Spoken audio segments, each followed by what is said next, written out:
Welcome to the 11th CEPR EAERE webinar on climate policies. My name is Christian Gaudier. I'm the director of the that network, and I'm very happy to invite today three well-known, prominent contributors to public policy on climate change in the US. Joseph Aldy, Michael Greenstone, and Robert Stavins. Let me spend a minute to introduce my dear three panelists here. So Joseph Aldy is professor of economics at the Harvard University. In fact, at the Kennedy School, he is professor of the practice of public policies there. He is a university fellow at Resource for the Future, faculty research fellow at the NBR, and a senior advisor at the Center for Strategic and International Studies.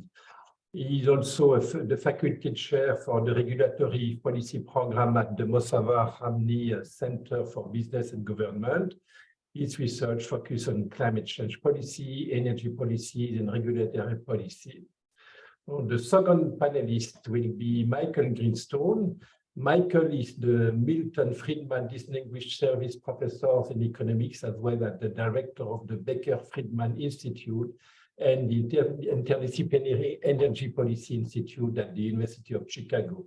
He previously served as the chief economist for President Obama's Council of Economic Advisors, where he co-led the developments of the United States government's social cost of carbon. He is an elected member of the American Academy of Art and Sciences, a fellow of Economic Society, a Carnegie Fellow, and a former editor of the Journal of Political Economy. Finally, last but not least, we have Robert Stavins. Bob is the AG Mayer Professor of Energy and Economic Development, Director of Graduate Studies for the doctoral programs in public policy and in political economy and government. He is the director of the Harvard Environmental Economics Program and the Harvard Project on Climate Agreements. He is a research associate at the NBR, a university fellow of Resource for the Future, and former chair of the US Environmental Protection Agency's Environmental Economics Advisory Board. So thank you to all of you three to having accepted to participate to this webinar, where we will try to better understand from the other side of the Atlantic here in Europe the different determinants of the US climate policy situation. So with three specific issues, what's going on these days on the social cost of carbon in the public sector in the US. That will be a question that will be discussed by Michael Greenstone. There is an issue specifically on what will be and what will be the position and the status of the United States government in the international negotiation, in particular the link with the COP negotiation. I would like to hear here Bob Stavins discussing this issue. And eventually, last but not least here too, we all heard about this Inflation Reduction Act that has been passed through the Congress last summer. Europeans are particularly stressed by this new law in the US that provides support and subsidies and maybe protectionist position for the US institution to the energy transition. And I will ask Joseph Aldy to talk about what's going on there.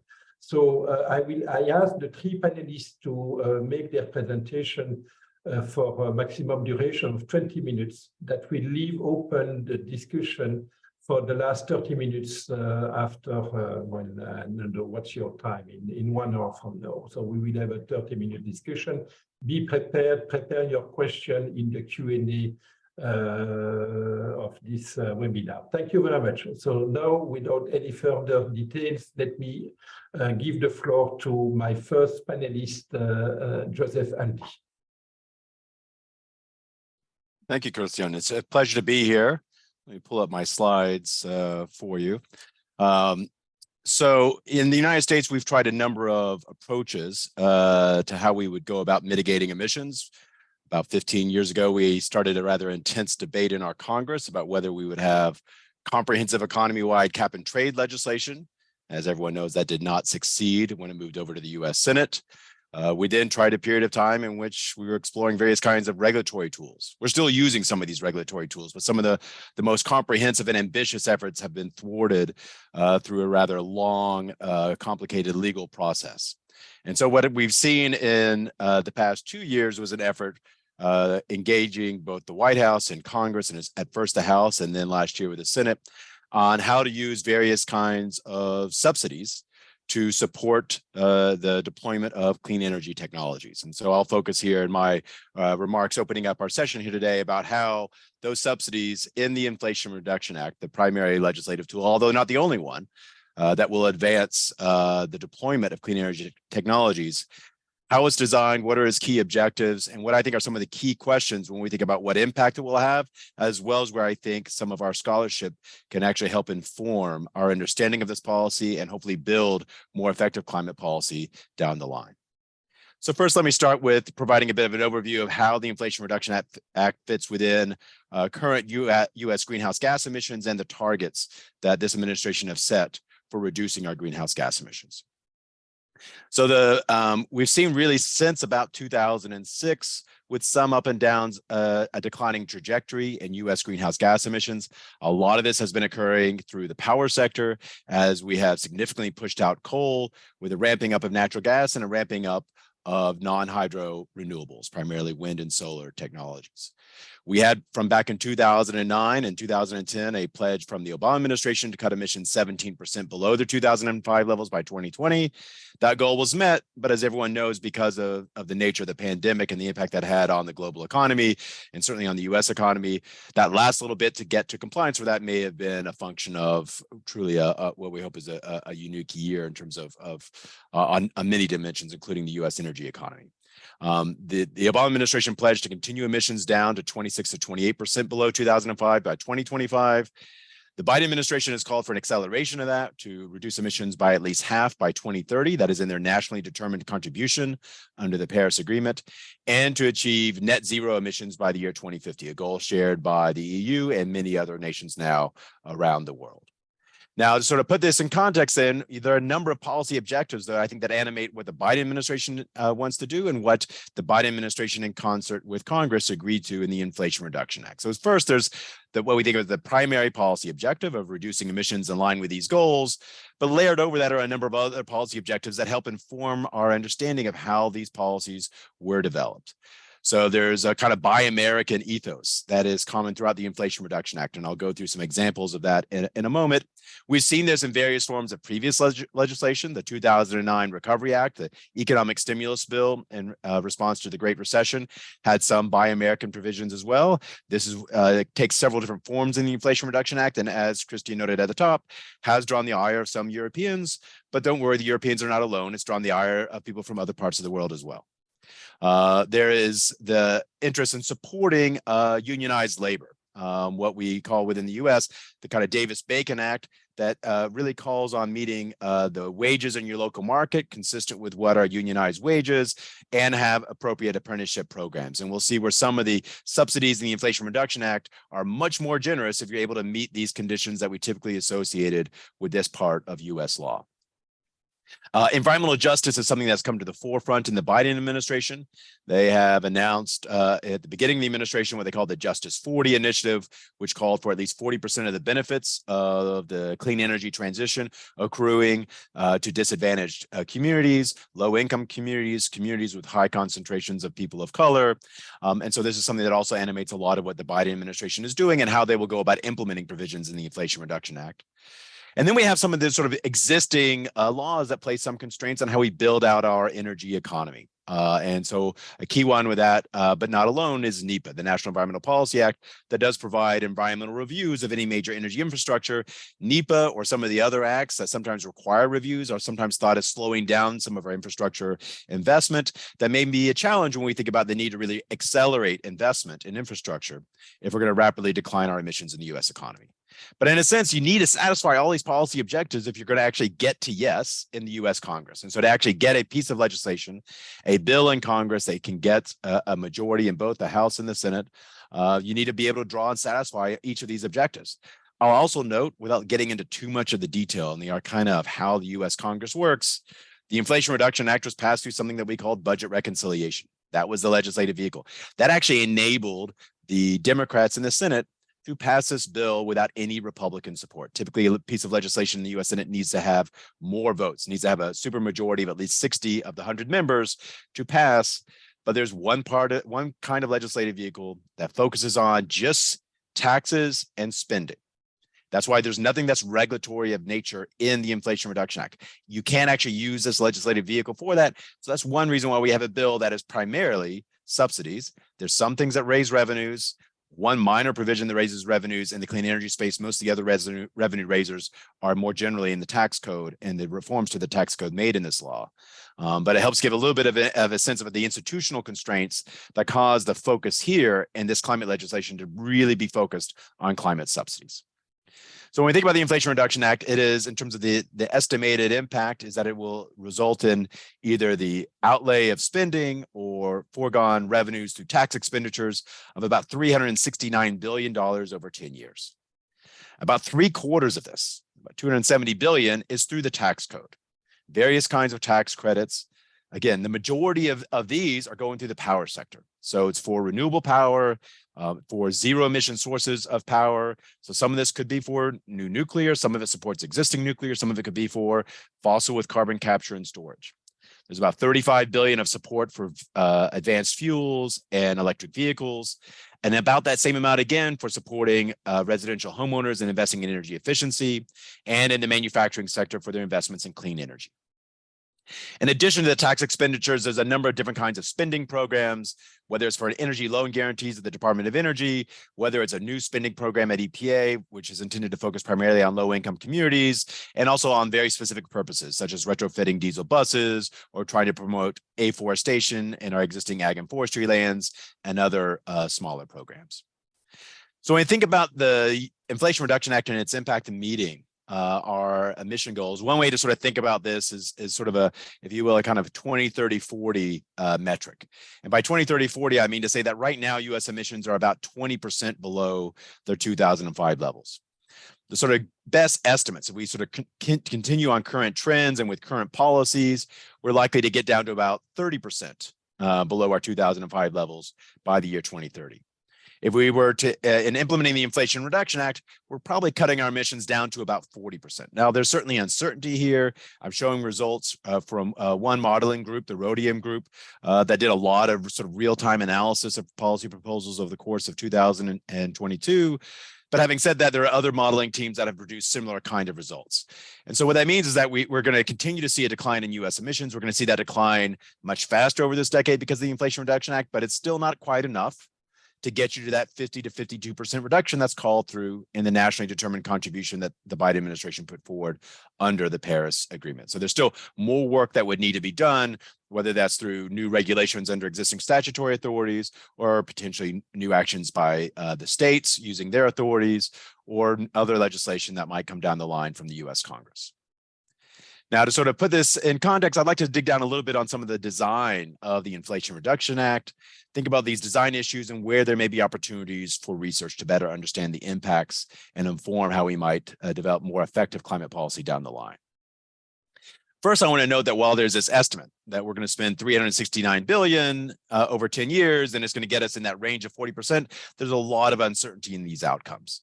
And it's important to sort of think about the sort of causes of the uncertainty. And part of it depends on which policy instrument we're using. So if we use appropriations, for example, so this is how much money we may give to the Department of Energy to spend on a program or how much we give to the Environmental Protection Agency to spend on a program. The upper bound on their spending is how much Congress has appropriated to them. Now, they could spend less than that, and we have examples of that in the past. The Department of Energy Loan Guarantee Program, and I'll show a figure in a moment on this, actually spent less than it was appropriated under the 2009 Recovery Act. Tax expenditures could be below or above our estimates of what they could be realized. Credit instruments could be below, could be above. It depends on what we're guaranteeing and how risky that is, and whether or not we're doing a good job as a government when we're actually subsidizing new investment through credit instruments, whether we're doing a good job of assessing ex ante what the realized risk and uncertainty will be for the payoffs from those investments. Now, there's a number of other factors that can influence the uncertainty in our outcomes. How executive agencies interpret the statutes. There's a lot of what the IRS is doing right now and in trying to interpret what are effectively new authorities under the tax code for supporting clean energy technology. It could be technological change. The lowering of costs of wind and solar enabled us to actually deploy a lot more through our tax credits over the past 15 years than we'd originally anticipated. And some of it may depend on the politics. In 2009 in the Recovery Act, we had a lot of money for high-speed rail. We don't have any high-speed rail yet in the United States. That was requiring partnerships between the federal and state governments, and a number of state governments decided they didn't want to be partners with the federal government on high-speed rail. So when we think about some of the lessons from the Recovery Act, this first figure here on the right is showing sort of what wind capacity, how many megawatts or how many gigawatts of wind we've installed each year from 2000 through almost the end of the past decade. The line on top is showing what our realized investment was. The dashed line on the bottom is what we had been forecasting right up until the point that we implemented the Recovery Act of 2009. So we saw a lot more investment of wind capacity come online. The economics just got a lot better for wind, and the generosity of the tax credits and some of the innovations in the 2009 law to make it easier to claim the tax credits really helped accelerate deployment of wind power. In contrast, the loan guarantee program, which had initially been appropriated $6 billion for credit subsidies to effectively, if you will, if you think about a loan guarantee as insurance, for the government to actually pay the premium on that insurance on a loan that a clean energy project might acquire. The Department of Energy Loan Guarantee Program actually spent a little bit less than a third of the monies that was appropriated before that program hit its legislative sunset, and the rest of the monies then went back to the general treasury. So there are a number of uncertainties that can influence in both directions how much deployment we get of clean energy. A clear element of this program is industrial policy. And we've heard a lot of discussion about this from the Biden administration. One way to sort of illustrate this is for the production tax credit for renewable power in the Inflation Reduction Act. If you're a new wind farm, and if your project satisfies wage and apprenticeship requirements, essentially consistent with what we see with union support, if you satisfy the requirement for domestic content, that a certain share of key components are manufactured in the United States, if you locate in a select identified energy community, which may reflect where we've historically had a lot of energy activity or fossil fuel activity, or a former brownfield community, or if you're in a low-income community, you would get about 3.4 cents a kilowatt hour. That's a large subsidy. So sort of the average wholesale price you might get for wind varies a lot across the US, but you might be seeing something in the market right now, maybe on the order of about 5 cents a kilowatt hour. So that's a big bump above what you would get in the wholesale market. Having said that, if you fail to meet each of those conditions, you'd only get about half a cent a kilowatt hour. So, you know, whether you're doing something that supports union jobs, if you have something that is consistent with Buy American, and something that's consistent with these kinds of place-based policies, you have a big increase. Unrelated to the emission impact, unrelated to the total amount of clean energy that's deployed, you'd have a big impact, though, in the level of the subsidy. And I think there's going to be a lot in trying to understand how effective are these policies in actually delivering on what are some of the objectives people have for industrial policy in terms of either regrowing certain parts of the United States where they've been in economic decline, and whether we're able to really grow out some of the kinds of jobs and some of the kinds of wages that advocates have pushed for. Now, we're doing something sort of new with our tax credits. We're establishing markets for tax credits. For the first time, a developer of, say, a tax credit eligible projects, say a wind farm, can now sell their tax credits to someone else. We also have something that's called a direct pay provision for a special class of developers. So if you were not eligible for a tax credit in the past because you're not a tax paying entity, maybe say a municipal government, for the first time, you can get something that is equivalent in value to the tax credit through this direct pay provision. So we have these new ways developers can get tax credits and monetize these tax credits. And that's intended to address what we think has been perhaps a limited supply of so-called tax equity. So historically, if I were a wind developer, the tax credits were valued a lot more than my tax liability. And as a result, I couldn't fully monetize those tax credits because I'm bounded by how much I pay the government in my taxes. We don't think on the business side of the tax code that we don't do refundability. So you can't have effectively a subsidy that exceeds your annual tax liability to the federal government. So in the past, a wind developer would partner with like a large financial, a big bank. The bank would have large taxable income, and they would provide equity to the project. And instead of getting paid out of revenues from selling wind power into the grid, they would actually get their payout from being able to claim the tax credits over time. But there's only so many partners who can do this. And in practice, they took a pretty big haircut.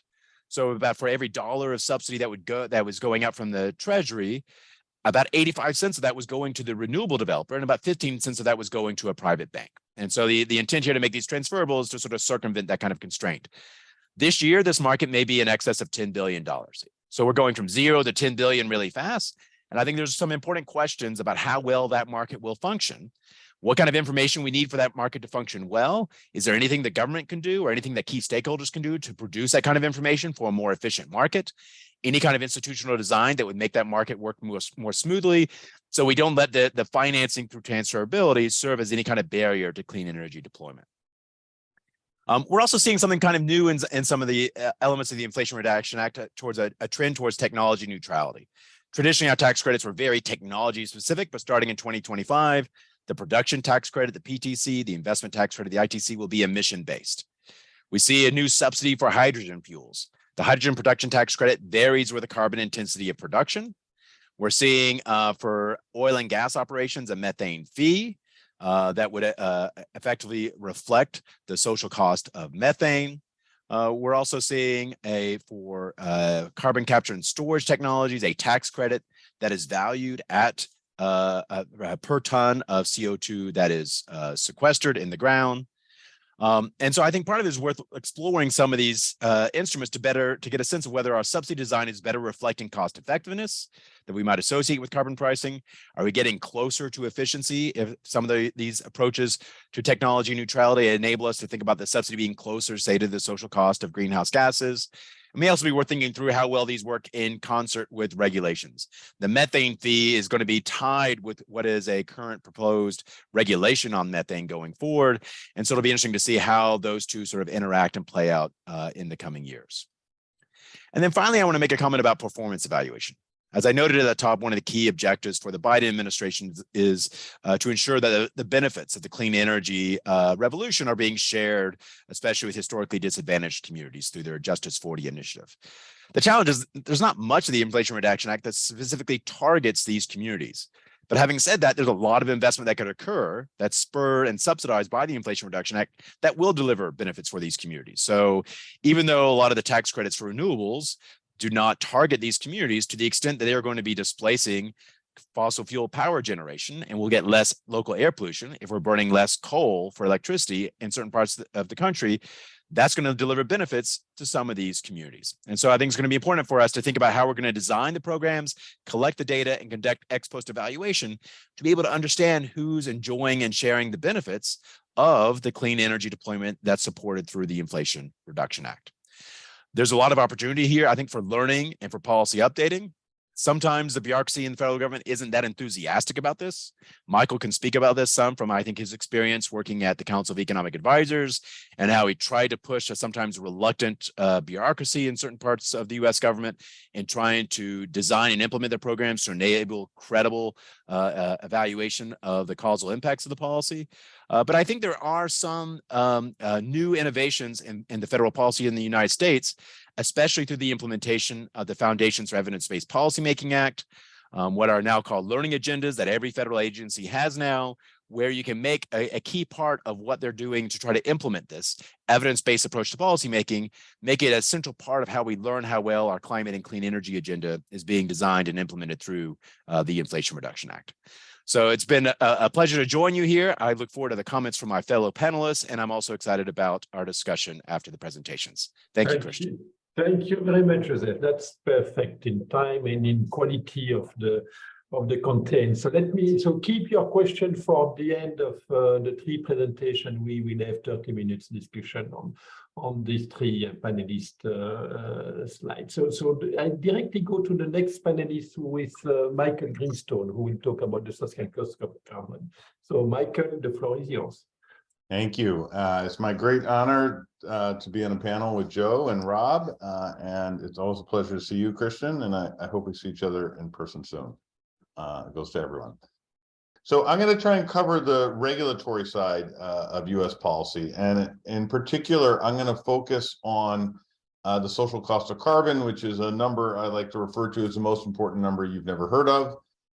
And it is the damages associated with the release of an additional ton of CO2, and you could conversely think of that as the benefits from reducing CO2 by a ton. And the reason that that is so important is that it's a requirement that regulations that restrict CO2 emissions and that are federal regulations that restrict CO2 emissions tally up the costs and the benefits. And it's not that those are if the benefits exceed the costs, the rule is implemented like a robot, or that you're trying to maximize net benefits, but they're an important guidepost and help shape how stringent regulations are, at least in the U.S. government. So there's a long and windy history. Joe was involved in many parts of this. I think I will not bore everyone with every twist and turn, but I'll just note that in 2009, the kind of U.S. government, I think, kind of moved out of the darkness in the sense that there was this very, very odd thing where different agencies were valuing reductions in carbon in different ways. So you could think of an agency, let's call it the Department of Transportation, that might want more driving, thought that the social cost of carbon should be about zero, and the EPA, which thought that it should be less pollution, thought maybe it was infinite. And so in 2009, a group of us helped to suggest it and then helped to set the first U.S. government social cost of carbon, which was applied across the government. It was then updated in 2013 and expanded to include other greenhouse gases. In 2017, the National Academy of Sciences put out a report on exactly how it should be updated, and I'm going to talk a little bit about that. And that report was released the same week that President Trump was inaugurated, and I think it's maybe safe to say it did not receive a lot of attention from the U.S. government in the ensuing years. And in fact, the group that had been initiated social cost of carbon was disbanded in 2018. It was put back together in 2021. And then what I'm going to talk about is a recent EPA report from September that kind of shines a light on, it looks to me like where the U.S. government would like to go in terms of the value of the social cost of carbon. And if you wanted to be really concrete about it, at the end of the Obama administration, it was $52 per ton of CO2. During the Trump administration, it was somewhere between $1 and $8. And then when the Biden administration came into office, they immediately returned to the Obama number. And now what I'm going to talk about is this new number, which is about 4 times higher than the Biden administration number. And, just as, review, so why is the social cost of carbon so important? It's, as of 2017, it had been used to set more than 80 regulations with greater than $1 trillion of gross benefits. It was also used by the Trump administration to roll back a lot of environmental regulations. I think importantly, it has also stood as a centerpiece that other states, that's U.S. states and other countries have used as ways to kind of guide their thinking about how regulations should be thought of and the benefits of reducing CO2. Okay, so I'm going to give a little history of, the basis for all this is trying to understand what climate damages are. And I'm going to give a little very, very brief history of that, and then talk about this new era that we're in. And the EPA seems to be drawing from this new body of research that has really developed over the last 10 or 15 years. So the history, as many people on this call, Zoom, are familiar with, is really comes from Bill Nordhaus's path-breaking work, for which he won the Nobel Prize. He developed the DICE integrated assessment model, and there were two other models that were very closely related, the Page model and the Fund model. And here it's just kind of telling you at the end of the century, according to those models, what would be if temperature change were on the horizontal axis, what would be the loss of global GDP. The challenge, let's see if I can move the slides. The challenge, there are a couple challenges with the original IAM approach. The first was there just wasn't a lot of geographic resolution. And so in the case of the United States, which I know much better than Europe, it was kind of like saying Miami, which is surely going to be flooded to no end, was the impact of climate change would be the same as in Minnesota or some northern part of the United States, where honestly getting rid of very cold winters, probably the benefits would be quite, or will be quite substantial. And so a lot of the geographical resolution was lost. And a challenge with that, or wasn't available. A challenge with that is, like, I think people had a hard time connecting to it. They don't want to know what the global mean is or the mean across 12 regions of the world. They kind of want to know what the impacts are going to be where they happen to live. A second challenge with the IAM work is that when Bill and others built these IAMs, you know, it was kind of in a period before it's not like there weren't computers, but the computers were terrible.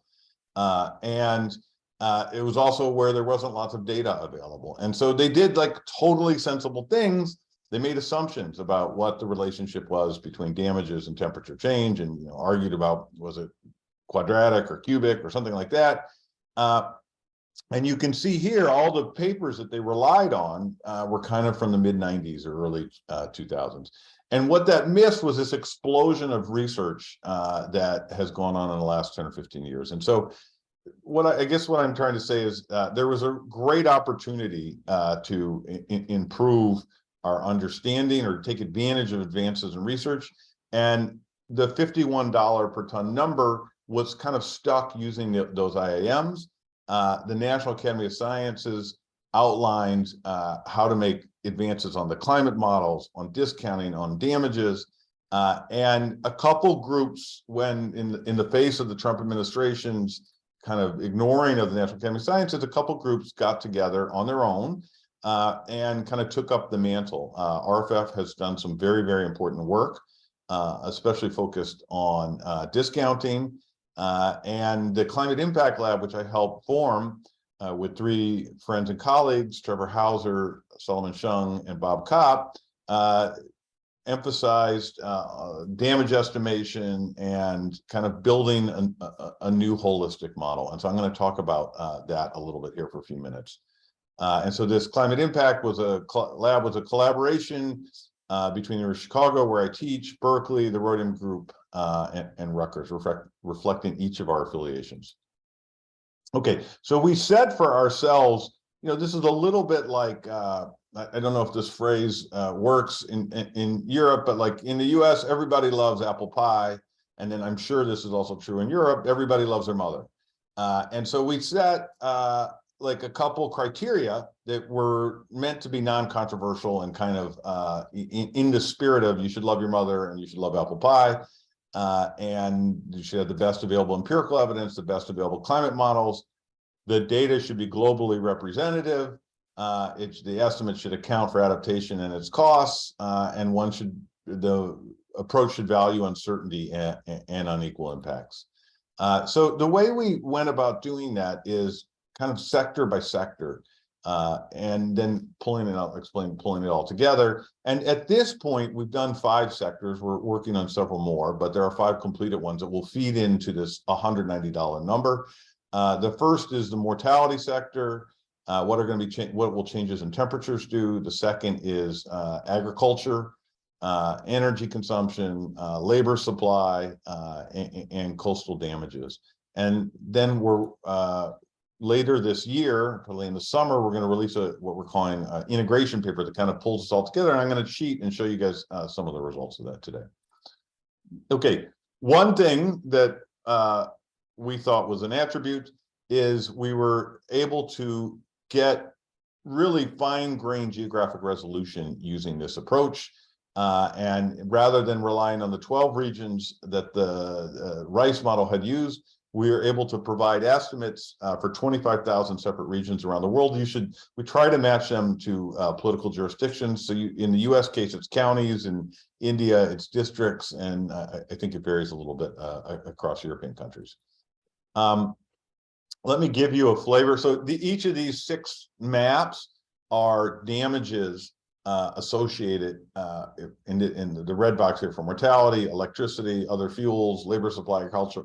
So in general, blue is going to be benefits from a warming climate, and you can see that those are going to be concentrated in the northern reaches of the planet, and red will be where there's damages. And so I'm going to just dive into the mortality work. This was published last year in the QJE.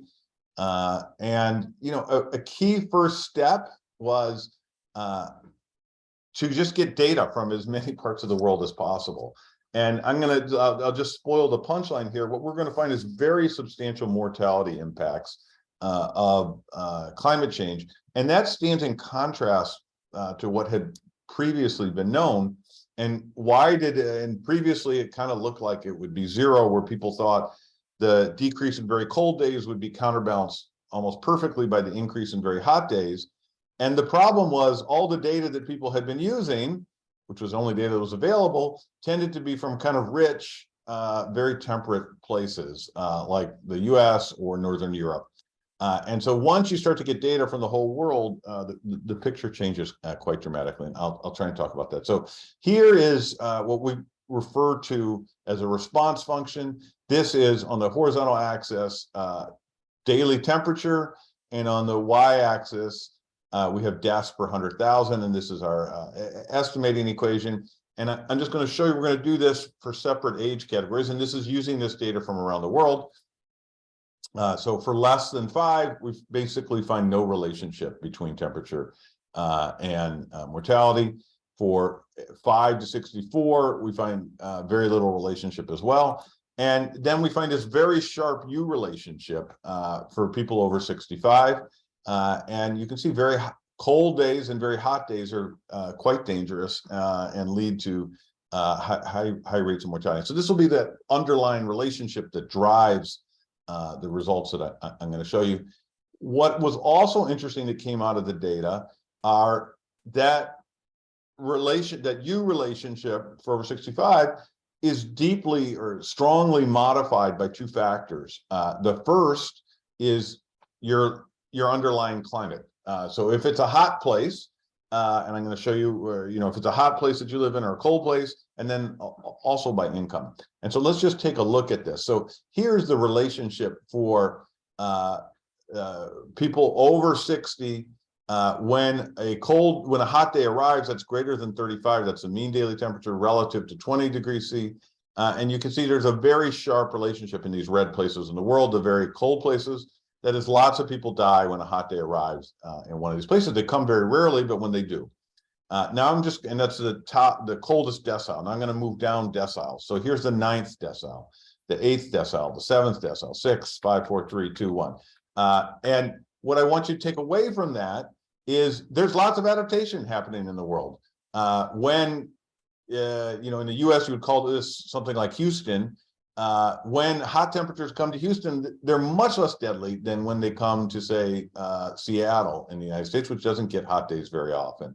And that's reflective of adaptation. And so we're going to account for that as well as the cost of those adaptations in our overall estimates. When you pull it all together, this is kind of what comes out. There's really remarkable heterogeneity around the world. This is the full mortality risk at the end of the century from climate change. And you can see how unequally it's distributed around the world. So Oslo here is a really good example. Cold winters are terrible in Norway. And so there's going to be a very large reduction in mortality there. And Oslo is also rich. In Accra, which is a poor and hot place, conversely, you'll have this very large increase in mortality. And I think this emphasizes, you know, what climate change is going to be like depends on where you are. When you pull this all together, if you had a model that didn't account for adaptation, you would overstate the damages by about 63%, or the damages are 63% lower if you allow for income and climate adaptation. And these are our overall results on change in deaths per 100,000 by the end of the century. And you can just see adaptation makes a big difference. Okay. We also look at fuel use and electricity and published a paper in Nature about electricity. I'm not going to go into that in as much depth, but there's a couple things I just want to point to. First, there was much better data available for the whole world, practically the whole world for electricity collected by the IEA. But here, what really popped out of the data was how different the relationship is depending on how wealthy the country is. And so this is a U relationship between temperature and electricity consumption. So on very cold days and very hot days, people use a lot more electricity. This is in the richest decile places in the world. Now I'm just going to move across deciles. And so here I'm going to introduce 9, 8, 7 deciles. And what's should be shocking to you is how quickly that U relationship starts to disappear. And so by the time you're in the 7th decile, there's almost no relationship between daily temperature and consumption and electricity consumption. With that, the data is trying to tell you is, and I'll go to the other deciles here, is like, until you're in about the 8th decile, you're not wealthy enough to be able to respond with cooling and heating in ways that we take for granted in the wealthy countries that a lot of people on this Zoom call are in. And so that was a really striking finding, because previously all the data we had was from rich countries, and we kind of thought that there was a U around the world. Okay, and here's how electricity consumption is projected to change by the end of the century. I need to speed up a little bit. I'm going to pull this together here and show you our whole 5 sectors damages at the end of the century expressed as a percentage of local GDP per capita. And, you know, one thing I want you to take away is like the damages in electricity or in labor supply are not exactly geographically perfectly correlated with the ones in mortality. And so you kind of have to add it up and get to get the full picture. And again, what's leaps across from my eyes is like, you know, if we didn't have things that we called borders, you know, the obvious solution to climate change is to take all these billions of people who live in these places that are kind of at the center of the hurricane of climate change and have them move to the blue areas. That would happen. Of course, free migration is not something that the world seems especially excited about. And so we're going to have to be dealing with these challenges with borders as a huge constraint. A couple other things I just want to highlight. There's a lot of uncertainty in our estimates and anyone's estimates of climate change. You know, trying to predict what's going to happen at the end of the century is a challenge, no doubt. Some of that uncertainty comes from the climate models, and here I'm trying to represent it with the red and blue distributions. Some of it comes from those estimates that I was showing you of mortality impacts. Those are all estimated with uncertainty. Other sources of uncertainty come from what you assume about emissions and socioeconomic scenarios. RFF has done some very important work on that using expert elicitation. And it's going to be important to, all I want to say is it's going to be important to account for that uncertainty in developing an overall estimate. So if you put it all together, this is a total walk's favorite set of figures, at least if you're obsessed with the social cost of carbon like I am. You can explain the social cost of carbon in 4 panels. Here is your shooting up of an extra plus of CO2 into the atmosphere. Oh no. Okay, there we go. This is what happens to CO2 concentrations going out to 2300. It goes up immediately. Then as the oceans start to absorb it, it starts to go down. And by 2300, it is still having an impact because the oceans are starting to release some of it while what's in the atmosphere starts to degrade. Then you can ask, well, what's going to happen to temperatures? Here's the impact from that extra pulse of CO2 on temperatures out to 2300, again, with some air bands around it. And here, using our approach, here's what the damages year by year are from an additional ton of CO2. And so you can see the ton of CO2 you shot up today is still causing, this is undiscounted, still causing problems as late as 2300. Okay, so let's just pull it all together. This is just a little chart. Our model is called DSIM. It's a terrible name, but we couldn't think of we could only think of more terrible ones, and some differences with the IAMs. I want to emphasize we do not have all sectors. At this point, we only have 5, so you should think of this as an underestimate. And we don't have these kinds of sectoral interactions. So if you think big damages in India are going to lead to conflict with Pakistan or someone else, that's outside of what we've done. When you put it all together, we end up with a number of about $190. Again, that's almost 4 times larger than the U.S. government had used previously based on the IAMs. You can do all kinds of fun things then once with our geographic resolution and these estimates. One thing I did is I divided the world into the OECD. Low income is defined as people living, it's a World Bank definition, I think less than $3 a day. So that's about 700 million people, and then the kind of middle of the world. And you can ask, well, of that $189, how is that distributed around the world? Well, it turns out the OECD actually benefits, this is from an additional ton of CO2, about $11, and about $200 of damages are spread around the world. It does not take a political scientist to understand the complications of that for reaching international agreements.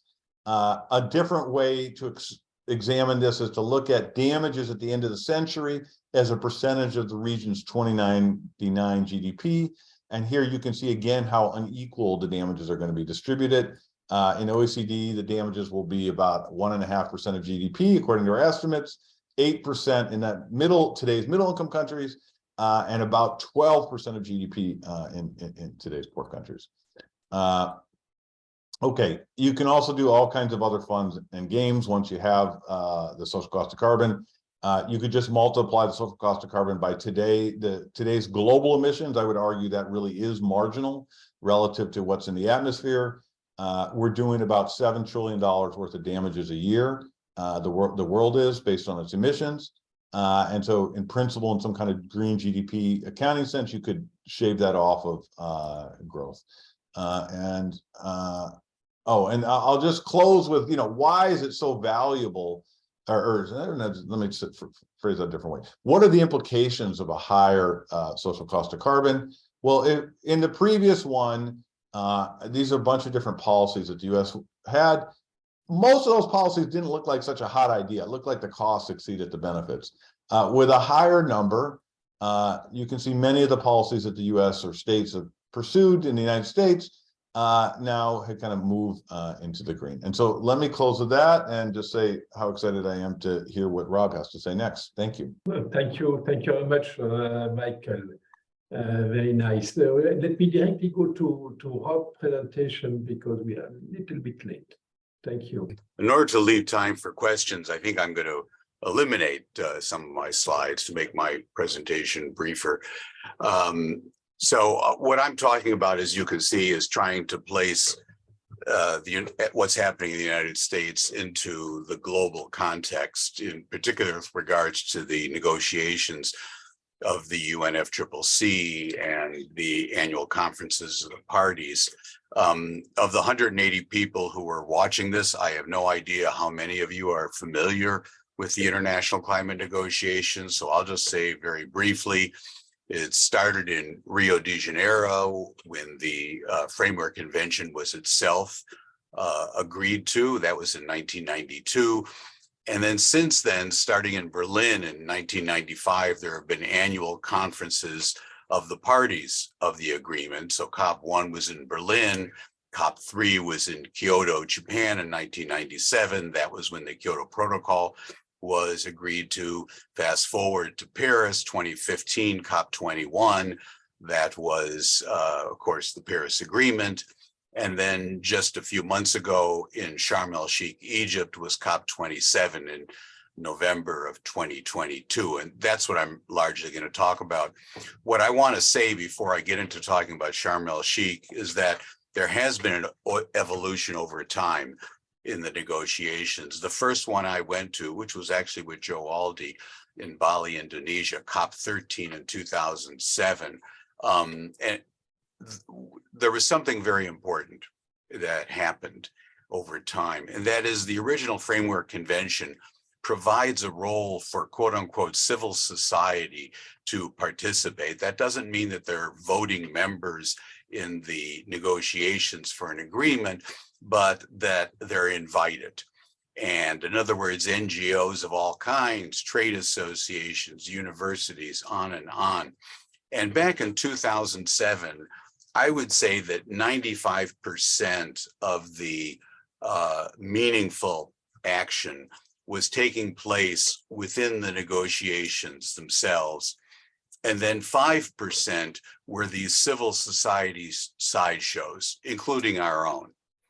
But there's been a gradual evolution of that over time until we've gotten to the point that I would characterize, and not pejoratively, but I would characterize Sharm el-Sheikh as Climate Expo 2022. So it has become a climate expo. At best, it's become something like Davos, but for climate change. And now what's happened is that we have this three-ring circus, and any year, 5% to 25% of what's meaningful are in the negotiations among the parties, the countries, governments, and 75% to 95% of what's significant, meaningful, is among the civil society sideshows, the private sector, NGOs, and governments. And in saying this, again, I want to emphasize, I don't mean it to be necessarily pejorative, because what takes place can be meaningful. And I think we're going to see that a bit here.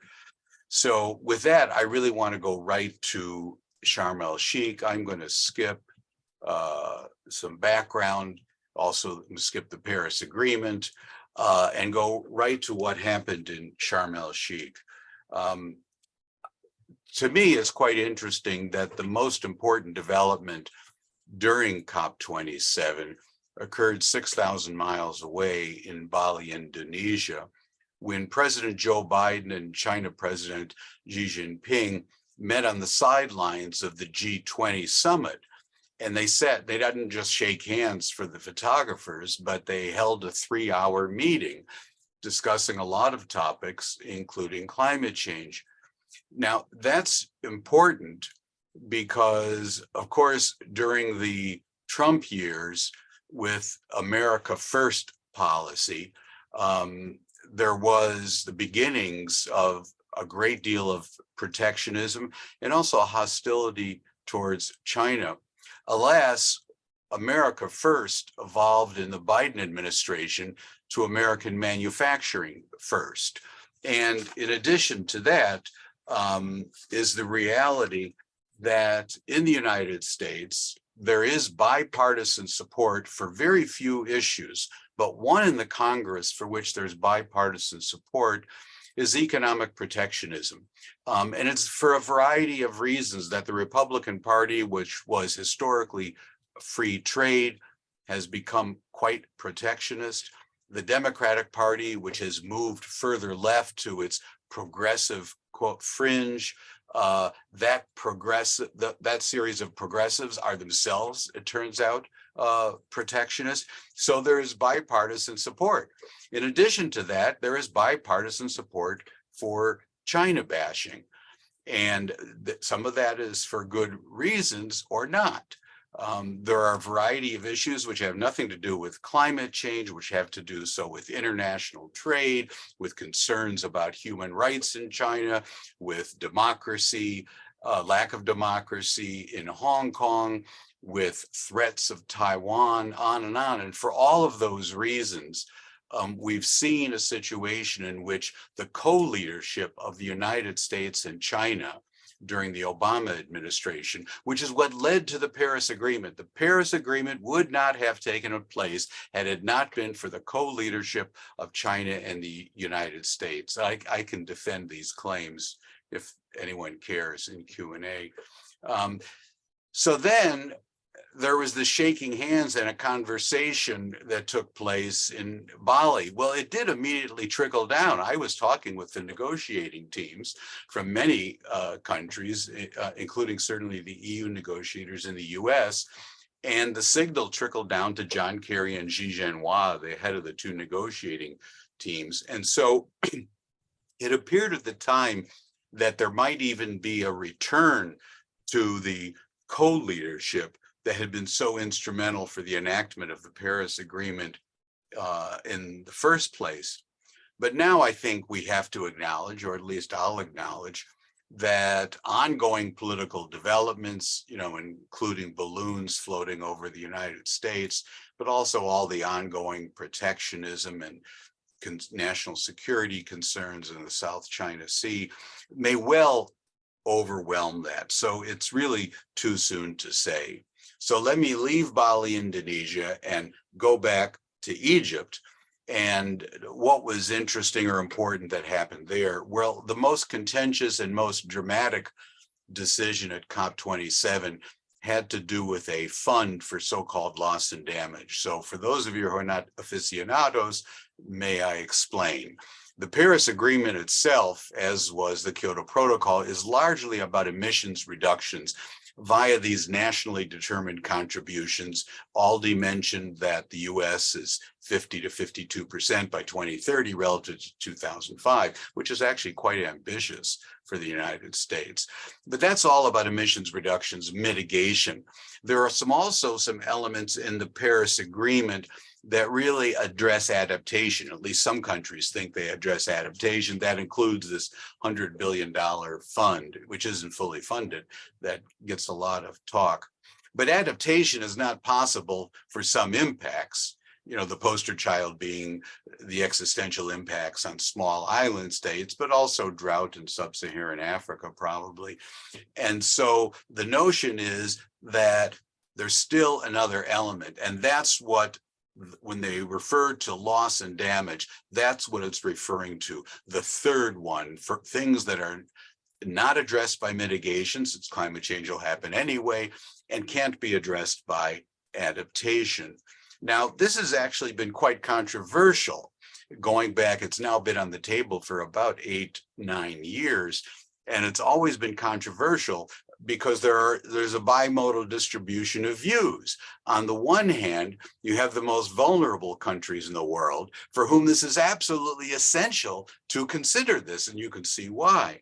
On the other hand, it's been unacceptable to include seriously by the major contributors to the stock of greenhouse gases in the atmosphere, because they were worried that, or are worried, that this is going to be a prescription for international legal liability for bad weather. After all, we can never say, except with awaiting by some probability, whether or not the latest typhoon in the Philippines, or actually the one currently in New Zealand, is periodic bad weather, or whether it is a consequence of climate change. So they're very worried about international legal liability. Now, this was finessed in the Paris Agreement, and you could be cynical about this or admire it as you choose. Article 8 of the Paris Agreement essentially says loss and damage is a very important issue, but then Decision 52, which accompanies the Paris Agreement, has in it that the parties, in other words, all the parties, 195 of them, agree that it does not provide a basis for any liability or compensation. So you can understand that the most vulnerable countries of the world were not particularly satisfied with the outcome of the Paris Agreement, and it's been bubbling up and bubbling up. And I predicted it about a year and a half ago that it would be the top issue at the COP this year, or this past year in Sharm el-Sheikh, which it turned out to be.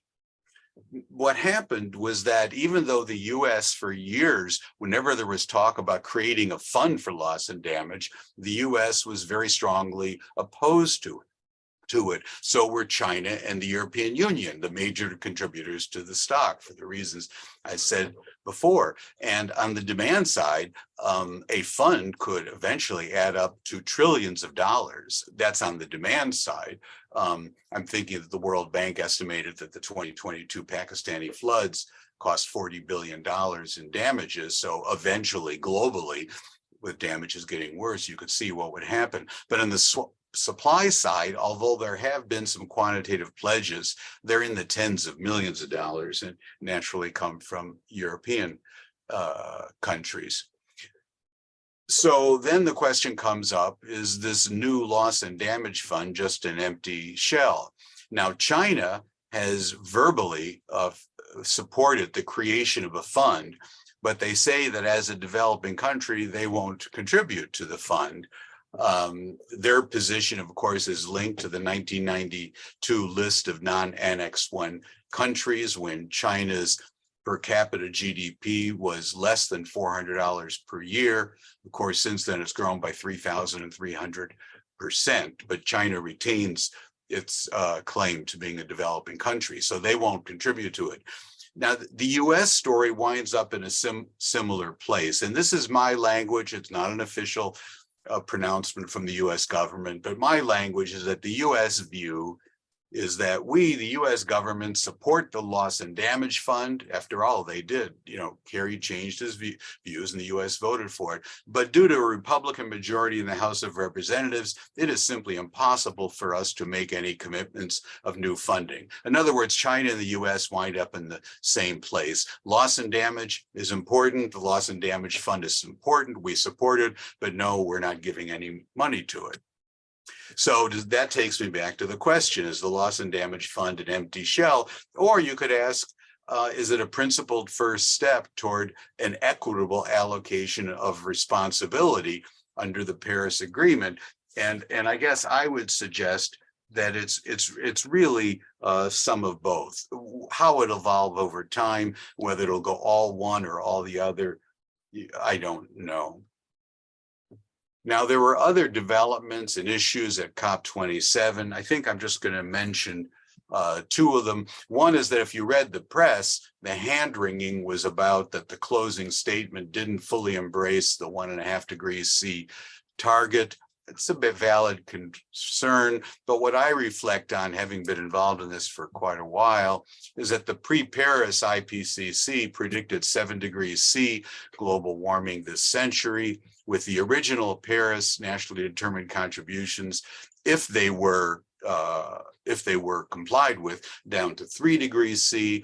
Add in the enhanced NDCs, including the US, again, if complied with, and the Kigali amendments on CFC to the Montreal Protocol, then we're down to 2.5. So the process is a marathon, not a sprint, and it's really impossible to assess an individual conference of the parties numerically in terms of adding up the targets as if that was the end of the story. It's not. It's an ongoing process. The other thing that's very important that I really work on and have done research and written about ad nauseum for quite a few years is Article 6 of the Paris Agreement. What this refers to is that individual parties can put in place domestic policies, and then they can link their policies. So, for example, as California and Quebec have linked their cap and trade systems, as the EU and Switzerland have linked their cap and trade systems. But linkage doesn't have to be just between cap and trade systems. It can be between cap and trade systems, carbon taxes, and performance standards. And by doing that, you bring down costs. And that's important because bringing down costs can, of course, facilitate a greater ambition. But the linkage then allows for the trading, but the trading would be between companies, firms in different jurisdictions, or the same company within two jurisdictions. But then that brings up a question: how will that be quantified when the parties are looking at compliance with an individual NDC? Is there going to be double counting? And Article 6.2 is essentially an accounting mechanism in the Paris Agreement that can facilitate linkage and therefore lower costs. So it's the key economic article or sub-article of the entire Paris Agreement.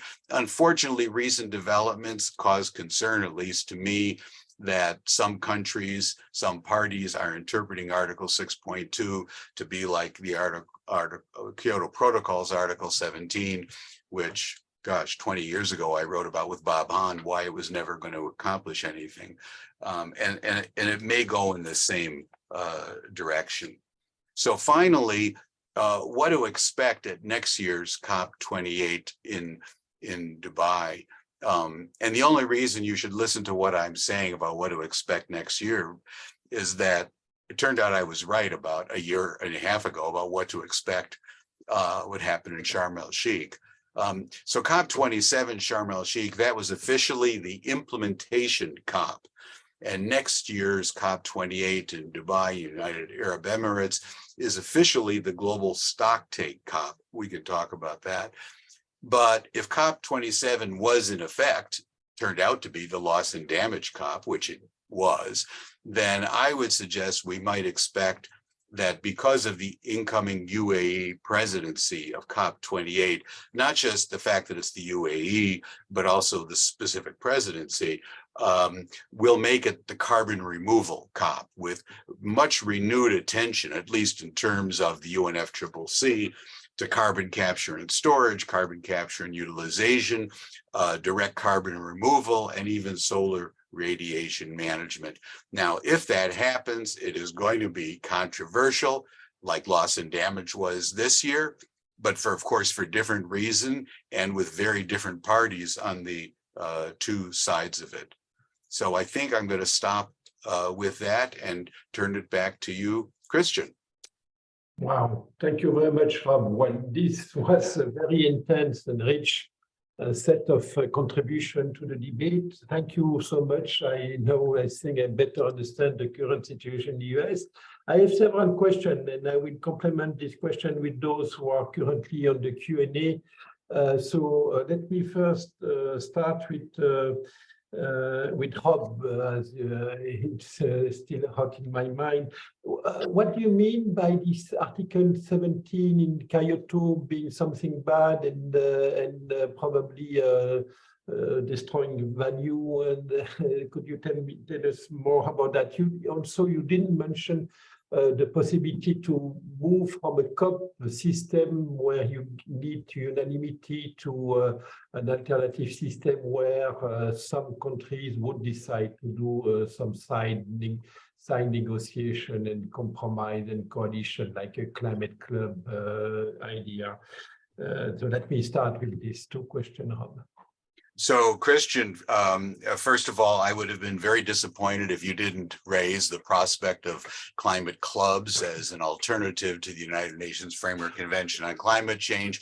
When you introduced me when I spoke in Paris, which is maybe 10 years ago, you and others in the audience went off on that. And so I'm pleased that you've retained your interest. There has been slightly increasing interest over time from the academic community, first from a variety of people. And then, of course, when Bill Nordhaus gave attention to it, the prominence of that academic attention shot up. But also importantly, there's been increased attention, particularly from Germany, so from some political leaders.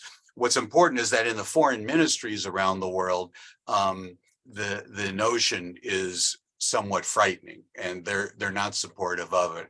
What I would say is that it is conceivable that the European CBAM, to be implemented, I guess, the beginning of 2026, together with some sort of a strange US CBAM without a domestic carbon price, that those two countries may be able to join forces to bash China, which would be politically attractive, possibly in both regions. And that might be the beginning of a productive climate club with probably the other industrialized countries, joining in. So Japan, New Zealand, Australia, we would see, and Canada join into that. That notion is extremely negatively perceived by 150 countries in the world, namely the developing countries. They view it as it's just going to be something to screw them. And that's the purpose, of course, is to screw them, to convince them to take domestic action to join. But it's possible. That was my positive take on it, that it's possible it will evolve into an effective climate club. It's also possible that what's going to come from the CBAM and U.S. Action is increasing environmental protectionism. And even if the WTO is not on the path to collapse already, it may push it in that direction. So I think that's an open question. Article 7. We should pursue on this specific debate on the U.S. Inflation Reduction Act, protectionism, international negotiation, and CBAM in Europe. I mean, and I would like also to hear Joe on this issue, and maybe Michael too. I mean, what do you? And let me maybe focus on Europe versus the US. I mean, how can we see the instant implementation of CBAM in Europe as a way to go against the US with their subsidies, and how the CBAM will take into account subsidies in the US, where some industries will start decarbonizing their production, export their production in greener production to Europe, and Europe imposing carbon border adjustment to this production. How can I mean, I don't see how can that work, and how the US will perceive this CBAM from the European allied countries.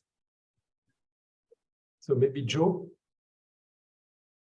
So I think US-Europe, it's a complicated relationship now. I mean, one way to think about this is you had the announcement in 2021 of the CBAM under the ETS, and then we had in the run-up to the Glasgow COP this agreement on aluminum and steel between the US and the EU. And so you can see where the Europeans are sort of forcing the issue, and where there's ways to try to think about perhaps cooperation, so that we don't get to the point of starting to penalize imports for their carbon content among the US and EU. But having said that, there's certainly a lot that we've heard about frustrations with the United States, with the significant focus on domestic manufacturing and domestic content, whether it is in the power sector. A lot of it has to do as well with electric vehicles and the batteries going into electric vehicles, and sort of, there are some countries, sometimes the term gets used in US debates now of friend shoring. So even if we don't bring back, so for those jobs and activities that have since been outshored, some of them you want to bring back to the US, but some of them you bring back, in a sense, to your friends, defined by who we have free trade agreements with, or defined by having the trade agreement we have with the US and with Canada and Mexico. So I think there's part of that creates tensions, obviously, with the Europeans. Do the Europeans go the route then of saying, okay, we're going to subsidize a bunch of our technologies? I suppose they could, but a lot of European governments have been dealing with the shock of trying to keep energy prices low in response to the Russian war in Ukraine. I think the window for the US of having a big subsidy program was last year. When we just think about the cost of borrowing now have increased a lot, I just don't think there would be appetite here in the US, and I'm not sure there's appetite as given that the same kind of interest rate environment characterizes the borrowing opportunities for a lot of European governments as well. But the CBAM, suppose that we succeed in Europe to impose CBAM, in particular for the import from the US. Don't you think that it would be an argument for the Republicans to accept a carbon tax or a carbon pricing mechanism like a market for permit? Michael, maybe you want to contribute to this debate. I think that's optimistic. I think that's an argument for the Republicans for a trade war. Okay, I mean, there are some who want to do a US CBAM without domestic regulation or a domestic carbon price. No, that's not possible. You cannot have a CBAM without an internal carbon price. So, Christian, you're presenting a challenge to U.S. legislators, and I think the ability of the U.S. Congress to craft laws inconsistent with the WTO is something they're capable of. Okay, well, we are not in a good situation in our relationship between the US and Europe these days. So Michael, maybe let us spend a few minutes on your social cost of carbon at $189 per ton of CO2. There are questions by Adrien Fabre on the chat about how do you get there? Not only, I mean, I see that you get special damages, mortality and things like that, but what about the discount rate and it's a shock from the European point of view, and probably for most of my colleagues in the US, that we move from a carbon value of around $50 to something close to $200. Is, of course, a radical transformation. So there is a question there about how do you get this big jump in the carbon value. Also, I would like to ask you a question about how do we reconcile on one side this in the past relatively low value of carbon in the US with the relatively large ambition of the US to reduce emission by 50% by the year 2030. Do you think that this carbon value is large enough to lead this energy transition within the next 7 years to get to this target of minus 50% emission? Yeah, so I guess on the first question, how do we get all the way to $190 from $51? And the truth is, many things changed, and so it's hard to isolate exactly the one factor. But one is, which I was emphasizing, is the damage functions. We now have much more robust and much more data-driven damage functions, and so that is one important change. Another important change was moving to kind of a Ramsey-style discounting, and that played a big role. And related to that was bringing in and really accounting for the sources of uncertainty. And so that when you have bad states of the world, those get discounted differently than when you have good states of the world. And then there was also some important changes in terms of updating the climate models. And so really what you had is that the IAMs, or the $50 number, were kind of just based on data science and economics. And together, all these changes have led to this much larger number. And I want to emphasize that there are no doubt important features of the damages that are missing from those estimates, which are other sectors, and then the interaction between the sectors that I was talking about. Then I think you also asked, can this play an important role in getting to 50% reduction in 2030? And I absolutely think that there are large sectors that are kind of untouched by the IRA, and they're really the main route to gaining any traction there is going to be through the regulatory route. And then the social cost of carbon is, the straw that stirs the drink with respect to the regulatory route. And whether or not that will exactly get to 50% reduction, I don't know. Maybe this is slightly heretical in Europe, but I'm very much I'm less hung up on particular percentage reductions by particular years, and much more focused on thinking, to be really simple, every ton matters. And so having, and the social cost carbon tells you how much each ton matters. And so having this higher cost social cost carbon is going to facilitate much larger reductions through the regulatory channel. And then the role that the U.S. government social cost of carbon is kind of serving as a focal point for other governments and for other organizations, I think will kind of have knock-on effects. But Michael, could you clarify one point here? This $190 per ton of CO2 of the EPA report you mentioned, published last September, is it now the official number, or what's the status? No. So what the EPA did was bring it in it's the first time they've surfaced it. It was used in regulatory analysis for a particular regulation. They're seeking public comment on it. They have also appointed a group of experts to judge what went into it.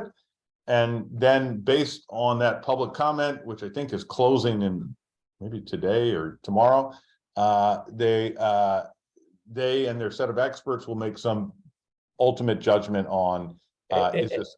And what's the link with the inter-agency working group? I mean, is it something different from that dynamics? Yeah, so I think to understand all of it, you'd have to have the inner workings of the Biden administration. I do note that it is a departure from using the interagency working group. Having said that, and Joe will know this very well, as additionally, there's basically one agency in the U.S. government that has the technical expertise to say anything consequential about the social cost of carbon. And if I were in a different agency that had authority over rules in some other area, I would be extraordinarily reluctant to go against what the EPA did. And of course, the White House kind of centralizes regulations at the end. So my expectation is that were the EPA to officially adopt it, it would kind of become a replacement. But, I would call that speculation from an outsider who once was an insider. Okay, so thank you very much. So let me also mention that in Europe for a long time, I was very pessimistic about the possibility to have a carbon price covering all sectors. And you probably know that currently the situation in Brussels that we may have a second ETS market covering mobility and residential sectors. So that at the end of the day, in the European Union, we will have a carbon pricing covering everything, and complemented with the CBAM. I mean, it's quite of a complete framework for carbon pricing in Europe. So could it be possible that one day this 190 euros, the carbon value, could be translated in a carbon price or carbon tax in the US? I understand that Joe is very pessimistic about that. What's your position, Mike? So let me just say, I have found, I was surprised once the US government set the social cost of carbon now 10 or 12 years ago, how focal that became. And then what you began to see were bills in Congress for carbon pricing of various things. And if you could just imagine, there's like a 28-year-old staffer who doesn't know anything really about this, and they're searching for something and they want something credible. And, oh, well, the US government has social cost of carbon number. Why not start there? Okay, let us see. Let us wait for that's happening. Maybe that's too optimistic, but it's kind of my view. Yeah. Okay. So let us go back to this subsidy war. There is, by the way, there are several questions on the Q&A. If some of you, the panelists, want to contribute answering those questions, because I don't think we will be able to cover everything. There is a specific question on subsidy war. What's the risk? Seeing from this initiative of the US to implement this Inflation Reduction Act, where you have a form of protectionism because you need a share of domestic product in the system in order to get the subsidy. What's the risk to see, in fact, a lose-lose solution where we will start entering into a subsidy war, and we see Europe starting to think about that? Well, it's already started. I mean, the European Commission has its proposal for reducing limits on state aid. In other words, for countries to subsidize their domestic manufacturing, which, of course, the European Union was partly founded to prevent such things as happening. Now, Germany and France, not surprisingly, are quite supportive of this. They think it's a dandy idea. Not so much Southern Europe, not so much far Northern Europe, but the two powerhouses are supportive. So as far as I'm concerned, what could turn out to be unfortunate trade war of protectionism between the two countries, fueled partly by both by the CBAM and by the Biden administration's the domestic CBAM content. is not protectionist. CBAM is just putting the same price to all producers willing to sell product on the European soil. So I would completely disagree to put on the same floor the subsidies condition on the domestic share of the product and the CBAM. I mean, Well, but maybe not in the pejorative sense of protectionism. The purpose of the CBAM, as I think you know, Christian, it was not invented by the European Commission policy wonks. It was invented by the lobbyists from private industry in Brussels, who was worried about their competitive disadvantage vis-a-vis the United States, China, and countries. They're the ones who wanted it. No, because they are losing their free allowances. So they wanted, are not happy. They're the ones who wanted it, and they got it. So it is to protect industry within the. Can I ask a question of both Rob and Christian, who know much more about this than I do? Has anyone proposed a CBAM that is graduated based on the country's per capita income? In other words, I mean, is that Rob? That was kind of Waxman-Markey. It wasn't. There was a threshold, an income eligibility threshold. So really low income countries would have been exempted from what was effectively I mean, a continuous thing rather than binary. You know why not? Well, and let us go back to the issue of loss and damages. Why not using a uniform CBAM? But redistributing some of the product, some of the revenue of the CBAM to the poor countries, that would be something I think that would go in the direction of what you propose, Michael. But with maintaining the quality of the price signals to everyone and the level playing field to competition in Europe. By the way, to full disclosure here, I'm a member of a committee that has been put in place in France under the patronage of Emmanuel Macron, who is willing to organize a meeting in June, trying to find a mechanism to fund the loss and damage that is requested by the low-income countries. So why not trying to putting in place a CBAM mechanism in the US and in Europe? Part of the revenue could be used to compensate the low-income countries for their loss and damages.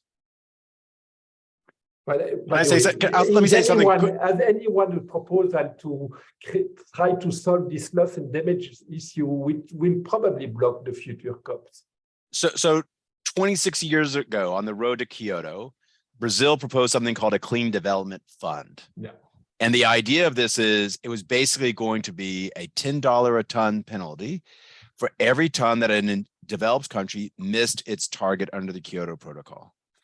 It looked like to the US, it would be a UN green tax to send money to developing countries, which was just such a complete political non-starter. So that's why US negotiators started working with Brazilian negotiators to modify that into what became the Clean Development Mechanism.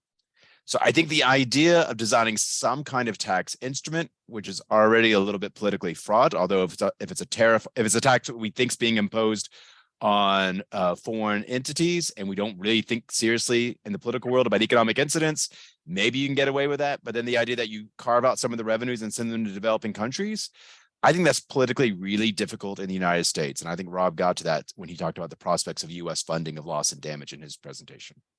But the European Union is perfectly free if they'd like to take some of this CBAM revenue that's forthcoming and contribute it to developing countries, either through a loss and damage fund or unilaterally outside of the UNFCCC, they can do it.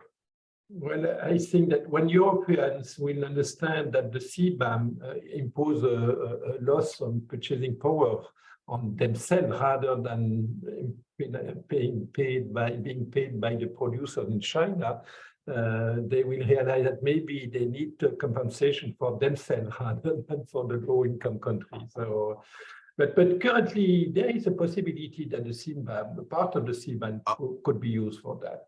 I think I don't see much alternative, by the way. And again, I say I agree with you, Rob. I mean, loss and damages is an issue. China will not pay, the US will not pay, and if Europe is not ready to do anything, the COP28 will be a failure, and probably the other COPs will also be problematic on this issue. Yeah, let me say one thing that's positive about the CBAM. Thank you very much. And that is that I can actually validate from direct personal experience that there is a country in Europe, not one of the major countries, that is now seriously analyzing what kind of policies it needs to put in place domestically in order to escape CBAM payment. And that's the purpose, right? So, you know, you want the escape.